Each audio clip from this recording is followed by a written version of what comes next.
Hi, I'm Addison. Today I'm going to tell you my story.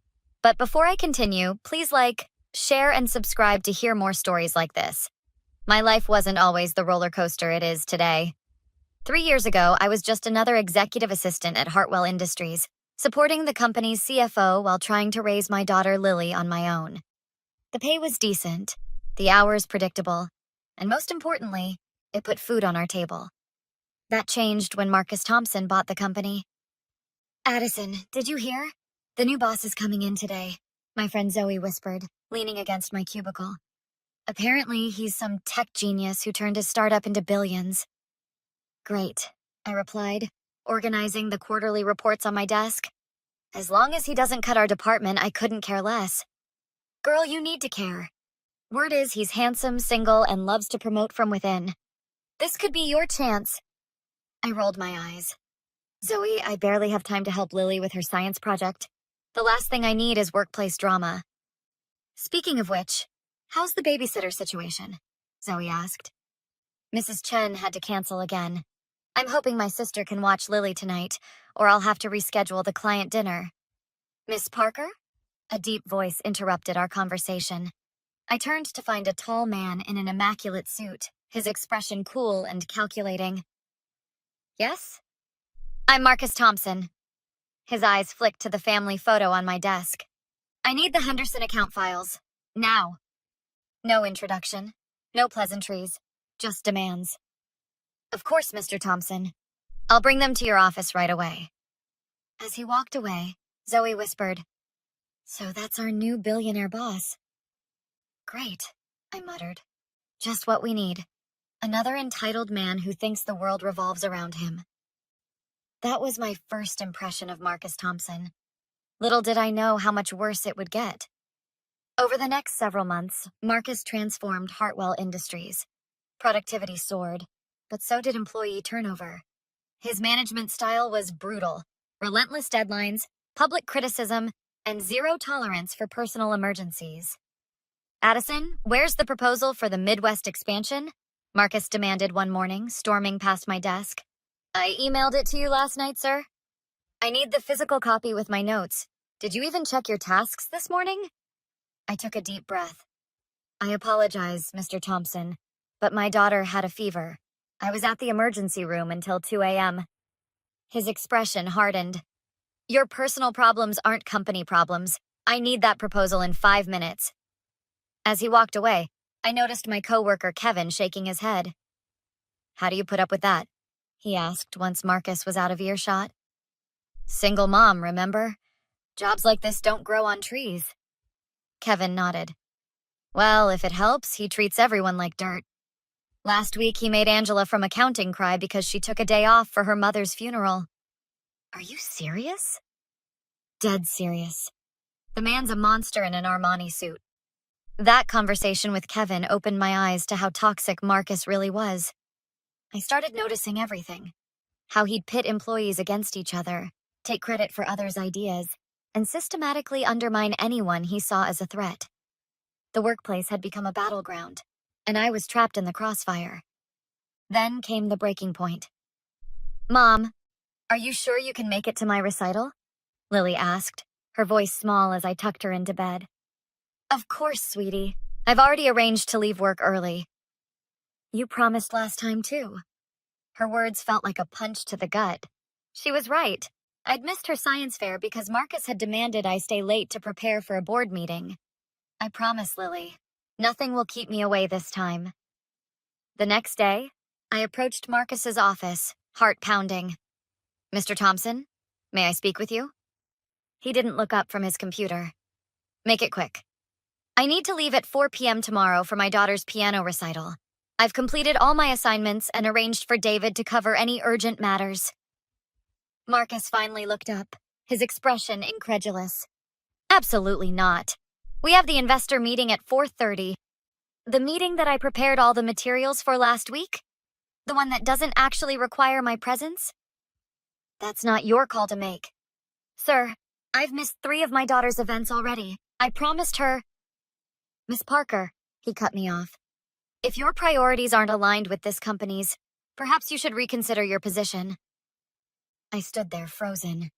Was he really threatening my job over a child's piano recital? The answer is no, he said, returning to his screen. That will be all. I left his office shaking with anger. In the break room, I found Zoe and Kevin huddled in conversation. He denied your request? Zoe asked, seeing my expression. I nodded, fighting back tears. I can't keep doing this. Lily deserves better. Kevin glanced around before leaning in. You know what? Marcus deserves a taste of his own medicine. What do you mean? I have some information, Kevin said, about his dating life. Zoe's eyes widened. Spill. Now. Apparently, our beloved boss has been striking out in the romance department. His assistant told my roommate he's been using an exclusive dating service. And? I asked. And, Kevin continued, he's going on one last blind date this Friday. He told the service if this one doesn't work out, he's canceling his membership. Zoe suddenly grabbed my arm, her eyes sparkling with mischief. Addison, you should be that date. What? Are you insane? Think about it. He's never seen you outside of work. You could show up, completely throw him off guard. And then what? Get myself fired? Kevin shook his head. Not if you play it right. This could be your chance to see the real Marcus. Maybe even get some leverage. I laughed, but a small part of me couldn't dismiss the idea entirely. You're both crazy. But that night, as I watched Lily practicing piano for the recital she didn't believe I'd attend, something hardened inside me. The next day, through a complicated chain of connections starting with Kevin's roommate, I managed to get my name submitted to the dating service. By some miracle, or perhaps because Marcus had burned through so many potential matches, I was selected for Friday night. Are you really going through with this? My sister Rachel asked as she helped me get ready at her apartment. It's just dinner, I replied, applying mascara. I'll show up, let him recognize me, watch him squirm, and leave. Small revenge for threatening my job. And if he fires you? He can't. Not without risking a lawsuit about creating a hostile work environment. Kevin checked with his friend in HR. Rachel handed me a dress I hadn't worn in years. Just be careful, okay? Men like that are used to getting their way. I kissed Lily goodbye. She was staying with Rachel for the night and headed to Bellini's, the upscale Italian restaurant where the date was scheduled. The host led me to a corner table where Marcus sat checking his watch. He didn't look up as I approached. Sorry I'm late, I said, sliding into the seat across from him. Marcus froze, his eyes slowly raising to meet mine. Recognition washed over his face, followed by confusion, then anger. Miss Parker, what is this? I smiled sweetly. Your blind date, apparently. What a small world. This is completely inappropriate. I'm leaving. He moved to stand. Really? After I went through all the trouble of getting a sitter? After the dating service spent so much time matching us? That doesn't seem very professional, Mr. Thompson. His jaw clenched as he slowly sat back down. Is this some kind of joke? Not at all. I was as surprised as you when I got the match notification. But I thought, why not? It's just dinner. A waiter approached, and Marcus ordered a scotch. Neat. I asked for sparkling water. I don't know what game you're playing, Marcus said once the waiter left, but this crosses every professional boundary. Like threatening someone's job for attending their child's recital? His eyes narrowed. Is that what this is about? This is about getting to know the real Marcus Thompson, the man behind the billionaire boss facade. Before he could respond, his phone rang. He answered immediately, his tone shifting to honey sweet.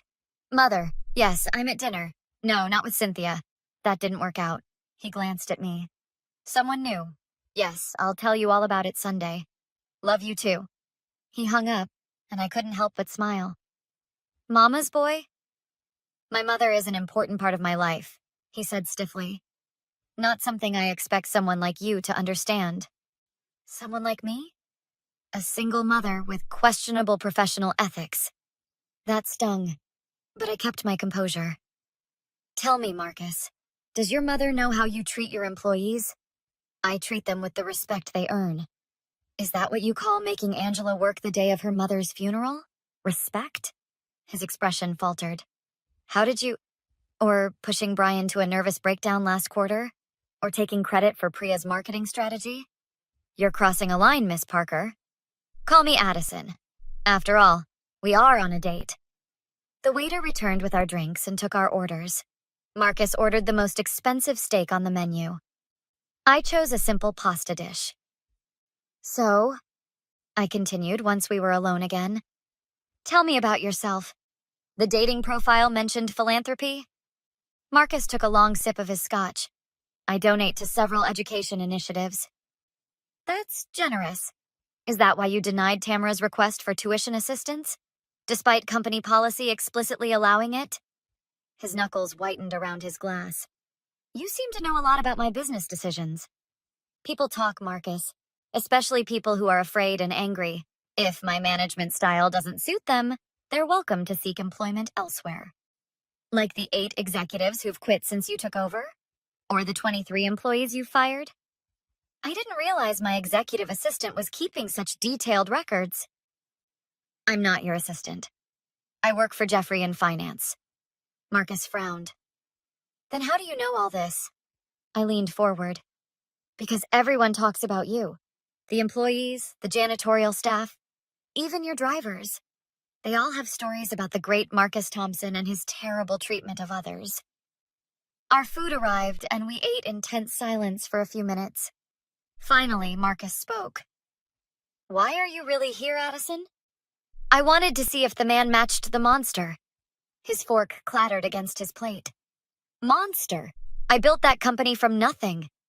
You bought Hartwell Industries. The employees built it. With their time, their talent, their sacrifices. People miss their kids' birthdays, cancel vacations, work themselves sick because they're terrified of you. That's business. No, that's abuse. Marcus pushed his plate away. I think we're done here. One more thing, I said, pulling out my phone. I'd like to show you something. I opened a document and slid the phone toward him. This is a compilation of every employee complaint filed against you in the last year. Harassment, discrimination, unfair labor practices. Quite the list. His face paled. Where did you get this? Let's just say HR isn't as loyal to you as you think, especially after you denied Patricia's medical leave. This is a private company matter. You have no right. I haven't done anything with it. Yet. But I've been thinking. The board might find it interesting. Or perhaps the business journals you're always courting for profiles? Marcus's expression darkened. Are you blackmailing me? I prefer to call it negotiation. Here are my terms. I want to create a workplace committee to review company policies. You'll approve all reasonable requests for family leave. And you'll attend mandatory leadership training. Or tomorrow, every board member receives a copy of this file. Your choice. Marcus stared at me for a long moment, then laughed bitterly. You have no idea who you're dealing with. Neither do you. 2 weeks later, I sat in the school auditorium, watching Lily's fingers dance across the piano keys. Beside me, Zoe squeezed my hand in solidarity. The Hartwell Industries Workplace Committee had its first meeting yesterday. Marcus wasn't there. He'd sent his new HR director instead. The company's family leave policy was already being revised. My phone buzzed with a text from Kevin. Did you see the news? I hadn't, but I would soon. Marcus Thompson, billionaire CEO, was stepping down from Hartwell Industries to pursue other opportunities. The board had appointed Patricia, the very woman he'd denied medical leave, as interim CEO. The real story wouldn't make headlines. How the board had called an emergency meeting after receiving my file. How 3 female executives had come forward with their own stories. How Marcus's carefully constructed image had crumbled under scrutiny. As Lily finished her piece, the audience erupted in applause. I cheered loudest of all, tears streaming down my face. My daughter beamed at me from the stage, and in that moment, every risk had been worth it. I later heard Marcus's new tech venture had failed to secure funding. Apparently, his reputation had preceded him. Last I heard, he was working for his mother's charity foundation, under strict supervision. The aftermath at Hartwell was like watching a garden bloom after a long winter. With Patricia at the helm, the toxic culture began to shift. People started smiling in the hallways again. The break room, once a place for hushed complaints, became filled with laughter and genuine conversation. "You changed everything," Jeffrey told me one afternoon. "Not just for yourself, but for all of us." "I just stood up to a bully," I replied. "No," he said. "You showed us we could all stand up. That's different." The workplace committee I'd demanded became a permanent fixture, with representatives from every department. Employee retention improved by 60% in the first quarter alone. Our stock price, surprisingly, went up after Marcus left. Apparently, investors appreciated stability over tyranny. Rachel called me one evening laughing. "You won't believe who I just saw at the grocery store." "Who?" "Marcus Thompson, arguing with the cashier about expired coupons. How the mighty have fallen." I didn't feel the satisfaction I'd expected. I didn't want to destroy him, just stop him from hurting people.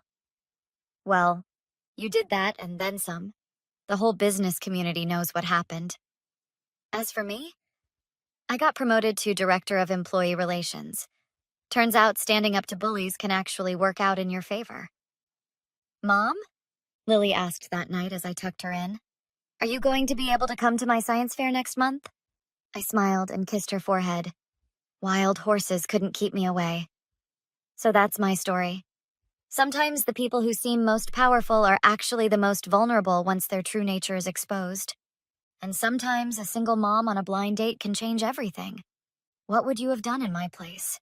Would you have confronted your toxic boss directly, or found another way to bring them to justice? Tell me in the comments below.